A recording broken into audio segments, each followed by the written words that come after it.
ኢነ ሊላሂ አህሊነ ፊል አርድ ለአላህ ቤተሰቦች አሉት ምድር ላይ።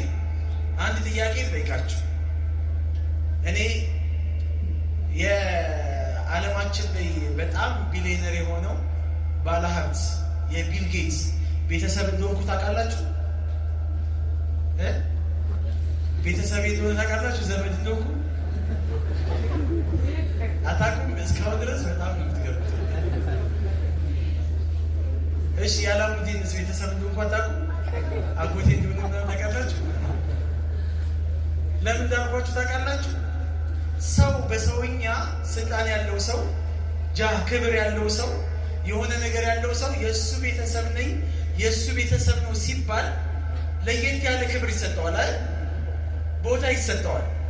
ዛሬ የተሰባሰብነው ቁርአንን የሚያፍዙ ሰዎች ብቻ አይደሉም፣ ቁርአንን የሚቀሩ ብቻ አይደሉም። እዚህ ቤት ያለነው ሰዎች ሁላችንም የማን ቤተሰቦች ነን? የአላህ ቤተሰብ ከመሆን የበለጠ ምን አለ?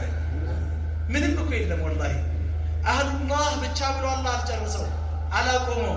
አህሉላሂ ወኻሰቱ የአላህ ቤተሰቦች ስፔሻል ቤተሰቦች የሚባሉት የቁርአን ሰዎች ናቸው። ስፔሻል ቤተሰብ ምንድናቸው? ሁም ሁፋዙል ቁርአን የመጀመሪያዎቹ ቁርአንን የሚሐፍዙ ወይም ያሐፈዙ ባለቤቶች፣ ወልዓሚሊን አለይሃ በቁርአን ላይ የሚሰሩ ቁርአንን የሚኖሩ ቁርአንን የሚወዱ